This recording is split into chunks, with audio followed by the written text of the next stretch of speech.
अक्टूबर की एक उदास शाम। मौसम सरमा अभी शुरू नहीं हुआ था, ताहम दोपहर के बाद फिजा में हल्की फुल्की फुल्की शामिल हो जाती थी। शाम और रात में अगर सर्दी नहीं होती तो गर्मी भी महसूस नहीं होती थी। मैं थाने में बैठा महकमा जाती फाइलों का पेट भर रहा था। वो पूरा दिन थाने में ही गुजर गया था। बाहर निकलकर सरगर्मी दिखाने का कोई मौका हाथ न आया। इसी सबब मुझ पर कसलमंदी सी सवार होने लगी। हाथ पांव हरकत में रहे तो जहन और तबीयत भी मुस्तैद और चुस्त रहती है। इस सूरत हाल के पेश नज़र मैंने उस रोज़ थाने से जल्दी उठने का फैसला कर लिया। 8 बजे मैंने शबीना ड्यूटी वाले ASI को अपने पास बुलाया और कहा, मुजम्मल, मैं क्वार्टर जा रहा हूँ, अगर कोई हंगामी ज़रूरत पेश आ जाए तो मुझे बुला लेना। ठीक है मलिक साहब, आप बेफिक्र हो जाएं, वो पुरएतमाद अंदाज में बोला। मैं थाने से निकल कर अपने क्वार्टर की जानिब बढ़ गया, जो अकबी सम्मत थाने की चौहद्दी के अंदर ही बना हुआ था। उस रोज़ मैंने खिलाफ मामूल रात का खाना भी ज़रा जल्दी खा लिया। फिर इशा की नमाज से फारग होने के बाद मैं बिस्तर पर लेटने का इरादा कर ही रहा था कि दरवाजे पर दस्तक हुई। फौरी तौर पर मेरे जहन में यही सोच उभरी कि थाने में अचानक मेरी ज़रूरत पेश आ गई है। जिस तरह मौत और गाहक का कुछ भरोसा नहीं होता, वो किसी वक्त भी वारद हो सकते हैं, बिल्कुल इसी तरह पुलिस की मुलाजमत में एमरजेंसी का कोई टाइम टेबल नहीं होता। थाना इंचार्ज दर हकीकत 24 घंटे ऑन ड्यूटी होता है, अगर वो ड्यूटी की हकीकत को समझता हो तो, वरना बाज थाने ऐसे भी होते हैं जहाँ थाना इंचार्ज सबसे ज्यादा मजे में यानी फारग होता है। मैं क्वार्टर का सहन अबूर करके बैरूनी दरवाजे पर पहुंचा और कुंडी गिराकर दरवाजा खोल दिया। मेरी निगाह कांस्टेबल अशफाक के चेहरे से टकराई। मेरे इस्तफसार से पहले ही वो घबराए हुए लहजे में बोला, सर जी, मोहल्ला बख्ते वाला में बड़ी गड़बड़ हो गई है। मज़कूरा मोहल्ला मेरे थाने की हदूद में आता था और थाने के बहुत करीब भी था। मैंने कांस्टेबल से पूछा, कैसी गड़बड़? वो जी, उधर डॉक्टर बशारत है ना, कांस्टेबल ने बताया, उसके क्लिनिक पर कोई वारदात शारदात हो गई है। ASI साहब ने आपको बुलाया है। ये कैसे मालूम हुआ? डॉक्टर बशारत के क्लिनिक पर कोई वारदात हुई है। डॉक्टर के क्लिनिक के सामने तुफैल नामी एक बंदा ड्राई फ्रूट्स का ठेला लगाता है, उसने जवाब दिया। उसने अभी अभी ये इतला दी है। क्या तुफैल इस वक्त थाने ही में मौजूद है? जी हाँ, ASI ने उसे बिठा रखा है, आपका इंतजार हो रहा है। मैंने वारदात की नौयत के बारे में कुछ पता चला? जी, लड़ाई झगड़े का एक संगीन वाक़या है। किसी क्लिनिक पर लड़ाई झगड़े के वाक़यात अमूमन पेश आते तो नहीं हैं। इस इत्तला ने मेरे ज़हन को उलझा दिया। मैंने कांस्टेबल अशफाक से कहा, ठीक है, तुम चलो, मैं तैयार होकर आ रहा हूँ। 5 मिनट के बाद मैं अपने कमरे में मौजूद था। तुफैल को मैंने अपने पास बुला लिया था। मेरे सवालात के जवाब में उसने अपनी मालूमात के मुताबिक जो जवाब दिए, उनका खुलासा कुछ इस तरह है। डॉक्टर बशारत का अपने किसी मरीज से झगड़ा हो गया था, जिसके नतीजे में गुस्सीले मरीज ने डॉक्टर को शदीद जख्मी कर दिया था। क्लिनिक के करीब ही मेडिकल स्टोर भी था। हंगामा आराई की इतला पाकर मेडिकल स्टोर का मालिक शहबाज क्लिनिक पर पहुंचा तो उस दौरान हमला आवर मरीज अपना काम करके मौका से फरार होने में कामयाब हो गया। शहबाज ने फौरी तौर पर अक्लमंदी का मुजाहरा किया और डॉक्टर बशारत को उठाकर सिविल अस्पताल ले गया। शहबाज की एमा पर तुफैल उस अफसोसनाक वाक़े की इतला देने थाने पहुंचा था। तुफैल के मुताबिक ये वाक़या लगभग 8:30 बजे पेश आया। मरीज और डॉक्टर के दरमियान तलख कलामी के इक्का दुक्का वाक़यात तो कभी कभार सुनने में आते रहते थे, लेकिन ये अपनी नौयत की अनोखी वारदात थी, जिसमें एक मरीज ने अपने मसीहा को बुरी तरह जख्मी कर दिया था। न सिर्फ जख्मी किया था बल्कि जाए वारदात से फरार भी हो गया था। एक बात मेरे जहन को उलझा रही थी और वो ये कि जख्मी डॉक्टर को क्लिनिक पर ट्रीट करने के बजाय अस्पताल क्यों पहुंचाया गया। मैं जानता था बशारत क्लिनिक एक खासा चलता हुआ क्लिनिक था और डॉक्टर बशारत ने अपनी मदद के लिए एक छोड़ 2 कंपाउंडर रखे हुए थे। मुझे एक आध मरतबा उस क्लिनिक पर जाने का इत्तेफाक हुआ था। बशारत का फिर फौर अस्पताल पहुंचाया जाना वाक़े की संगीनी को जाहिर करता था।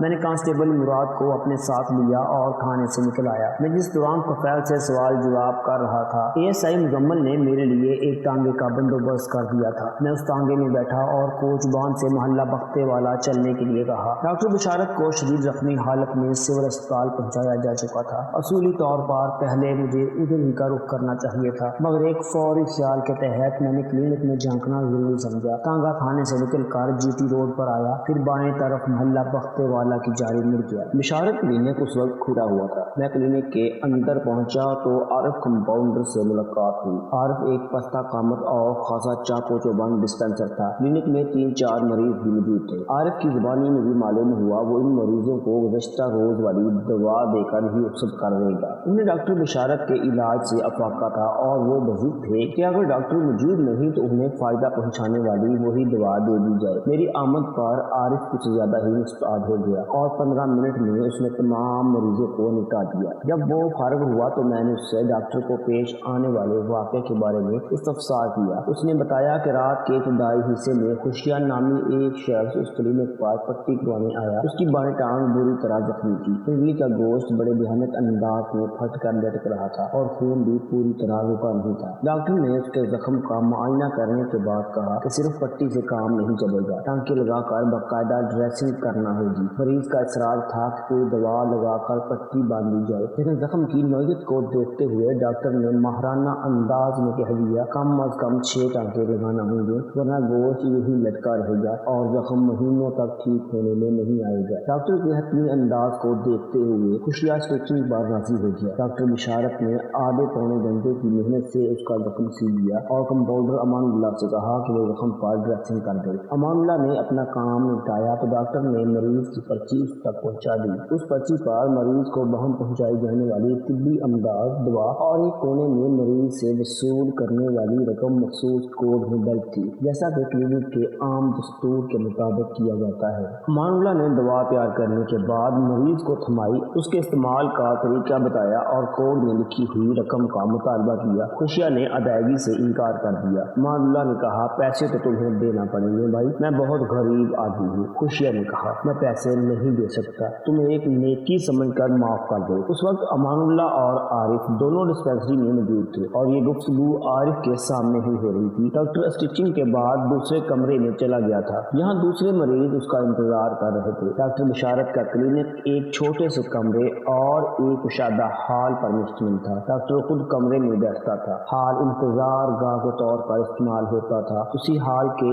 एक कोने में दाखिली दरवाजे के करीब डिस्पेंसरी बनी हुई थी। डॉक्टर बशारत ने उस क्लिनिक में अच्छा सेटअप बना रखा था। अमानुल्लाह ने खुशिया के जवाब में कहा डॉक्टर साहब ने पर्ची पर पैसे लिख लिए हैं, अगर तुम नहीं दोगे तो मुझे अपनी जेब से डालने पड़ेंगे। रात को रोजाना क्लिनिक बंद करने से पहले डॉक्टर साहब पर्चियों को जांच कर हिसाब करते हैं और इस हिसाब से वो रकम वसूल करते हैं। मैं तुमसे भी ज्यादा गरीब हूँ, मुझ पर रहम करो और पैसे दे दो। अमानुल्लाह एक दान पान और दराज का नौजवान था। उसकी वजाहत का खुशिया पर कोई असर न हुआ और वो इस बात पर मुसर रहा कि इलाज मुआवजे का मुआवजा अदा नहीं करेगा। डिस्पेंसर और मरीज के दरमियान होने वाली तकरार से डॉक्टर बशारत वाकिफ नहीं था। जब वसूली और अदायगी का ये मामला ज्यादा बढ़ने लगा तो आरिफ ने खुशिया से कहा तुम खामखा हमसे झगड़ा क्यों कर रहे हो? अगर तुम्हें पैसे अदा नहीं करने तो डॉक्टर साहब से बात कर लो, वो अगर चाहेंगे तो पर्ची पर से पैसे काट देंगे। अल्लाह अल्लाह खैर सल्ला। खुशिया कट हुजती पर उतर आया तुम दोनों झूठ बोल रहे हो। डॉक्टर ने पर्ची पर कहीं भी पैसे नहीं लिखे, अगर लिखे हैं तो मुझे भी दिखाओ। वो बेचारे कहाँ से दिखाते? डॉक्टर बशारत ने वसूली की रकम मखसूस कोड में दर्ज की थी, जैसा कि जनरल फिजिशियन आम तौर पर करते हैं। खुशिया की नामकबूलियत को देखते हुए आरिफ ने अमानुल्लाह से कहा लाओ यार ये पर्ची मुझे दो, मैं डॉक्टर साहब को दिखा कर आता हूँ और उनसे पूछ भी लेता हूँ। अमानुल्लाह ने मज़कूरा पर्ची आरिफ की तरफ बढ़ा दी।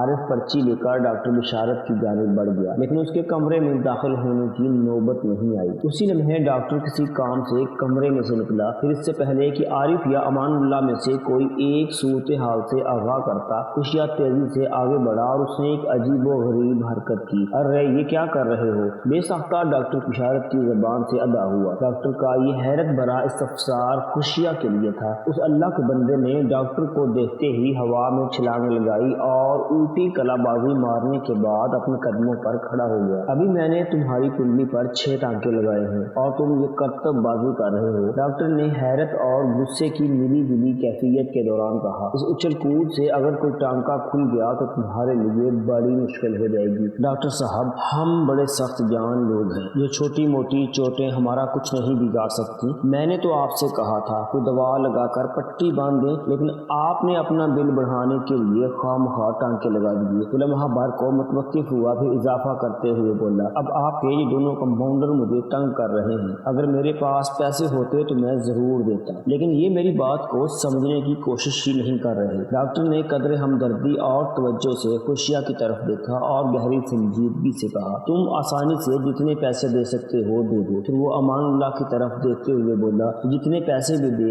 वही पर्ची पर भी लिख देना। एक मुखलस डॉक्टर अपने जरूरतमंद मरीज के साथ यही मेहरबानी कर सकता है, लेकिन खुशिया उस वक्त किसी और ही मूड में दिखाई देता था। बड़े हतमी लहजे में बोला, डॉक्टर साहब इतने और जितने की बात नहीं, मैं आपको एक पैसा भी नहीं दूंगा। डॉक्टर यही समझा कि वो वाकई इतना मुफलिस और नादार है कि एक पैसा तक अदा नहीं कर सकता। उसने ठहरे हुए लहजे में इस्तफसार किया, क्या तुम्हारी जेब में कुछ भी नहीं है? अगर मेरे पास पैसे होते तो मैं आपको खुश करने के लिए करतब क्यों दिखाता? करतब से उसकी मुराद उल्टी कलाबाजी थी। तो डॉक्टर पर निगाह पड़ते ही उसने उछल कर हवा में लगाई थी। डॉक्टर उसकी आंखों में देखते हुए मुस्तफसल हुआ, खुशिया तुम करते क्या हो? जनाब मैं जानवरों का कारोबार करता हूँ, उसने बताया। हम साल भर डोर डंगर पालते हैं और बड़ी ईद से पहले शहरों कस्बों की तरफ निकल आते हैं। चंद दिन मवेशी मंडी में गुजार कर वापस चले जाते हैं। आजकल हम आपके शहर आए हुए हैं। इन दिनों बकरा ईद की आमद थी और कुर्बानी के जानवरों की खरीदारी अरूज पर थी।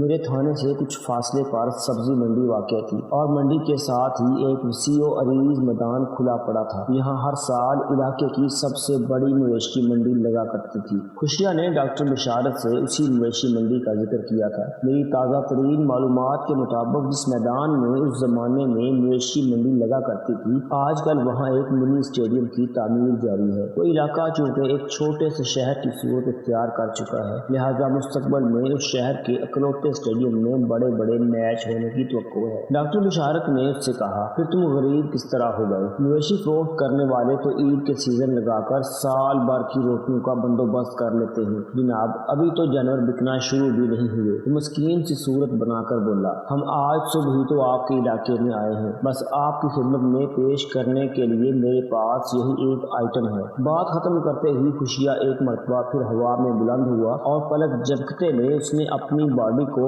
गठड़ी की सूरत दी और लगातार दो उल्टी कलाबाजियां लगाकर अपने कदमों पर खड़ा हो गया। जख्मी टांग के साथ इस किस्म के फन का मुजाहरा करना हमाकत के सिवा और कुछ नहीं था। डॉक्टर बिशारत खुशिया की इस हरकत पर सर पीट कर रह गया। झुंझलाहट में वो सिर्फ इतना ही कह सका, अच्छा बाबा जाओ, जान छोड़ो, तुम तो मुझे कोई पागल लगते हो। पैसों वगैरह को जहन्नम में डालो और मेरे क्लिनिक से फौरन निकल जाओ। खामखा कोई और मुसीबत ना बना देना। डॉक्टर साहब इसको ऐसे ना छोड़ें। आरिफ की पुरजोश आवाज गूंजी, इसके पास बहुत सारे पैसे हैं, ये देखें। डॉक्टर ने तवज्जो दिलाने पर बड़ी सूरत से आरिफ की जानिब देखा। वो अपने हाथों में एक बटुआ खोले खड़ा था। लड़कती हुई आवाज में बोला, ये बटुआ इसकी जेब से गिरा है और नोटों से भरा हुआ है। उल्टी कलाबाजियां लगाने के दौरान वो बटुआ खुशिया की जेब से फिसल कर क्लिनिक के फर्श पर गिर गया था। इस फराग का खुशिया को मुतलक एहसास न हुआ, लेकिन बटुए पर निगाह पड़ते ही आरिफ ने फौरन उसे अपने कब्जे में कर लिया था। स्याह रंग का वो बटुआ उस वक्त आरिफ के हाथों में दिखाई दे रहा था। डॉक्टर के साथ खुशिया ने भी बटुए की तरफ देखा। अपनी शय को पहचानना किसी के लिए भी मुश्किल नहीं होता। वो शय अगर नोटों से भरी हो तो ये काम और भी आसान हो जाता है। खुशिया की आंखों में किसी शिकवे जैसी खतरनाक चमक नमूदार हुई। वो आरिफ की जानिब बढ़ते हुए खूनखार लहजे में बुलाया, लाओ इधर, मेरा बटुआ दो। उसके साथ ही खुशिया ने आरिफ को मारने की कोशिश भी की। उसके हाथ में जानवरों को कंट्रोल करने वाला मजबूत डंडा था, जिसके दोनों सिरों पर आहनी खौल चढ़े हुए थे, लेकिन आरिफ उससे ज्यादा फर्तीला साबित हुआ। खुशिया जैसे ही उस खतरनाक डंडे से आरिफ पर हमला आवर हुआ, उसने पीछे हटते हुए स्याह बटुआ डॉक्टर बिशारत की जानिब उछाल दिया। डॉक्टर बिशारत नौजवानी में एक अच्छा स्पोर्ट्समैन रहा था। उसने बड़ी महारत से बटुए को कैच कर लिया। उस लम्हे खुशिया आरिफ को भूलकर बिशारत की जानिब मुड़ा। लगता था वो बटुआ उसके लिए बहुत अहमियत का हामिल है। उसका इंकशाफ होते ही खुशिया पर एक जुनून सा सवार हो गया। वो बड़े हिजानी अंदाज में सोटा सौंते हुए डॉक्टर की जानिब बढ़ा। डॉक्टर उस दौरान बटुआ खोल कर उसमें रखी रकम शुमार करने में मसरूफ हो चुका था। खुशिया ने आओ देखा ना ताओ आगे बढ़कर बड़े वहशाना अंदाज में डॉक्टर पर डंडे बरसाना शुरू कर दिए। लगता था वो चरिंदों के साथ नहीं बल्कि दरिंदों के साथ जिंदगी गुजारता हो और उसी सोहबत से उसमें दरिंदों की खूब रच बस गई हो। पता नहीं अचानक उसे क्या हो गया था। डॉक्टर बिशारत को खुशिया की तरफ से ऐसे शदीद रद्द अमल की तवक्को नहीं थी, इसलिए वो धोखे में मार खा गया। खुशिया ने पहले उसके हाथों पर डंडे बरसाए। जब उसके हाथों से बटुआ नहीं छूटा तो उसने डॉक्टर के चेहरे को निशाना बनाना शुरू कर दिया। खुशिया का ये अमल इतना इसरारी और قائم کی تھا کہ ڈاکٹر کی سمجھ میں کچھ نہ آ سکا۔ اپنے چہرے اور سر کو بچانے کی خاطر اس نے دونوں ہاتھوں کو اوپر اٹھا لیا۔ اس کوشش کے دوران بٹوا اس کے ہاتھوں سے نیچے گر گیا۔ خوشیہ نے موقع کی مناسبت کو دیکھتے ہوئے بٹوا اٹھایا اور ڈاکٹر کو اس کے حال پر چھوڑ کر کلینک سے فرار ہو گیا۔ جب تک امان اللہ اور عارف ڈاکٹر بشارت کی مدد کو آتے وہ فرش پر گر چکا تھا۔ یہ ایسی صورتحال تھی کہ کسی کو خوشیہ کا تعاقب کرنے کا خیال نہ آیا۔ دونوں کمپاؤنڈرز نے ڈاکٹر کو فرش سے اٹھا کر ایک بینچ پر ڈال دیا۔ یہ وہی بینچ تھی جس پر ڈاکٹر بشارت اپنے مریضوں کو لٹا کر چیک کرتا تھا۔ اس وقت اس کا چہرہ لہو لہان ہو رہا تھا۔ جب امان اللہ اور عارف کی سمجھ میں کچھ نہ آیا تو امان اللہ میڈیکل اسٹور سے شہباز کو بلا لایا، وہی شہباز جس کے اماں پر طفیل اس واقعے کی اطلاع دینے تھانے آیا تھا۔ ڈاکٹر ہوش میں تو تھا لیکن اس کی حالت خاصی تشویشناک تھی۔ شہباز نے اسے دیکھتے ہی کہہ دیا، ڈاکٹر صاحب کو ہسپتال لے جانا چاہیے، معاملہ خاصا سنگین نظر آ رہا ہے۔ ڈسپینسرز کلینک پر ہی ڈاکٹر کی مرہم پٹی کا سوچ رہے تھے، لیکن بشارت کی پیشانی اور ناک سے اس تیزی سے خون بہ رہا تھا کہ اس کے ہاتھ پاؤں پھول گئے۔ اس صورتحال میں جب شہباز نے ڈاکٹر کو ہسپتال لے جانے کی تجویز پیش کی تو سب نے اس سے اتفاق کیا۔ چنانچہ شہباز ڈاکٹر بشارت کو اپنے ساتھ سول ہسپتال لے گیا۔ عارف نے مجھے اس واقعے کی تفصیل بتانے کے بعد کہا، شہباز ابھی تک واپس نہیں آیا، پتہ نہیں ڈاکٹر صاحب کا کیا حال ہے۔ امان اللہ کہاں ہے؟ میں نے خالی کلینک میں نگاہ دوڑاتے ہوئے دوسرے کمپاؤنڈر کے بارے میں استفسار کیا۔ میں جب کلینک پر پہنچا تو وہاں 3-4 مریض موجود تھے جنہیں عارف نے جھٹ پٹ فارغ کر دیا۔ وہ میرے سوال کا جواب دیتے ہوئے بولا، شہباز کے ساتھ ہی امان اللہ بھی ہسپتال چلا گیا تھا۔ ڈاکٹر صاحب کو سنبھالنا اکیلے شہباز کے بس کی بات نہیں تھی۔ عارف کی بات میں اچھا خاصا وزن تھا۔ میں نے اس بات میں سر ہلاتے ہوئے کہا، تم کب تک یہاں بیٹھے انتظار کرتے رہو گے؟ چاہو تو کلینک کو بند کر دو، میں سیدھا ہسپتال ہی جا رہا ہوں۔ جناب شہباز میڈیکل اسٹور بھی ابھی تک کھلا ہوا ہے، اس نے بتایا۔ شہباز کا ملازم بھی اس کا انتظار کر رہا ہے۔ ویسے بھی کلینک کا وقت ختم ہونے میں ابھی 15-20 منٹ باقی ہیں، میں وقت پر ہی کلینک بند کروں گا۔ تم لوگ عموماً کتنے بجے کلینک بند کر دیتے ہو؟ میں نے پوچھا۔ رات کو 11 بجے، اس نے جواب دیا۔ اگر مریض موجود ہوں تو دیر بھی ہو جاتی ہے، ویسے 10:30 کے بعد عام طور پر مریض آتے نہیں ہیں۔ ہم دونوں ڈاکٹر صاحب کے پاس بیٹھ کر مختلف موضوعات پر باتیں کرتے رہتے ہیں، ہمارے درمیان زیادہ تر میڈیکل پر گفتگو ہوتی ہے۔ اسی دوران مریضوں والی پرچیوں کا بھی حساب کر لیا جاتا ہے۔ پھر اس نے مجھے بشارت کلینک کے اوقات کے بارے میں تفصیل بتایا۔ مذکورہ کلینک دونوں وقت نہایت پابندی کے ساتھ کھلتا تھا، صبح 9 بجے سے دوپہر 1 بجے تک اور پھر شام 5 بجے سے رات 11 بجے تک۔ ڈاکٹر بشارت کا گھر محلہ بختے والا ہی میں تھا، اس لیے 2 وقت کی آمد و شد میں اسے کوئی پریشانی نہیں ہوتی تھی۔ امان اللہ کی رہائش باغبان پورہ میں تھی اور عارف ریل بازار میں رہتا تھا۔ وہ دونوں اپنی سائیکلوں پر کلینک آتے جاتے تھے۔ ایک فوری خیال کے تحت میں نے عارف سے پوچھا، کیا ڈاکٹر بشارت کے گھر والوں کو اس واقعے کی اطلاع دے دی گئی ہے؟ نہیں جناب، اس نے نفی میں گردن ہلائی۔ کیوں؟ میں نے متعجب انداز میں اس کی طرف دیکھا۔ ڈاکٹر کا گھر تو چند قدموں کی دوری پر ہے۔ میں نے ڈاکٹر صاحب کے گھر کا چکر لگایا تھا لیکن وہاں تالا پڑا ہوا ہے، اس نے وضاحت کرتے ہوئے بتایا۔ پھر مجھے یاد آیا کہ ڈاکٹر صاحب کے بیوی بچے تو شاہین آباد گئے ہوئے ہیں۔ شاہین آباد بختے والا سے 5-6 میل کے فاصلے پر واقع تھا۔ میں نے عارف سے پوچھا، وہ لوگ شاہین آباد کیوں گئے ہیں؟ شاہین آباد میں ڈاکٹر صاحب کی سسرال ہے، اس نے جواب دیا۔ بچے اپنی نانوں کے گھر گئے ہیں۔ اوہ، میں ایک طویل سانس خارج کر کے رہ گیا۔ اس کے بعد میں نے عارف سے مزید 2-4 ضروری سوالات کیے اور کانسٹیبل کے ساتھ کلینک سے باہر نکل آیا۔ اس دوران کوچ بان ٹانگے میں موجود رہ کر ہمارا انتظار کرتا رہا۔ ہم ٹانگے پر سوار ہوئے اور سول اسپتال کی طرف روانہ ہو گئے۔ ڈاکٹر بشارت کو پیش آنے والا واقعہ بظاہر انتہائی معمولی نوعیت کا تھا، لیکن پتہ نہیں کیوں میرے اندر کو مسلسل یہ کہہ رہا تھا کہ اس واقعے کو حقیر نہ سمجھا جائے۔ میری جگہ اگر کوئی اور تھانے دار ہوتا تو اپنی بجائے وہ کسی کانسٹیبل کو بھیج کر صورتحال کو جاننے کی کوشش کرتا۔ میں اپنے اندر اٹھنے والی آواز کو جاننے سے قاصر تھا، مگر اپنے محسوسات کو نظر انداز بھی نہیں کر سکتا تھا۔ خوشیہ کا رویہ اور رد عمل ذہن کو الجھا دینے والا تھا۔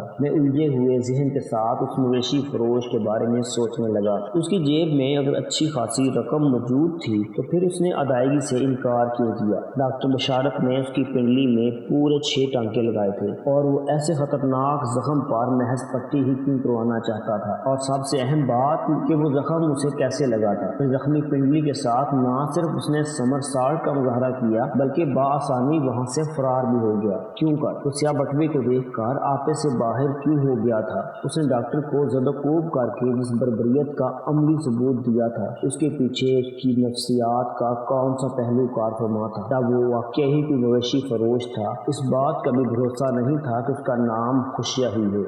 तो दोस्तों ये थी हमारी आज की स्टोरी। जाने से पहले इस वीडियो को लाइक करें, शेयर करें, कमेंट बॉक्स में अपनी राय का इजहार ज़रूर करें। चैनल को सब्सक्राइब कर लें अगर सब्सक्राइब नहीं किया तो।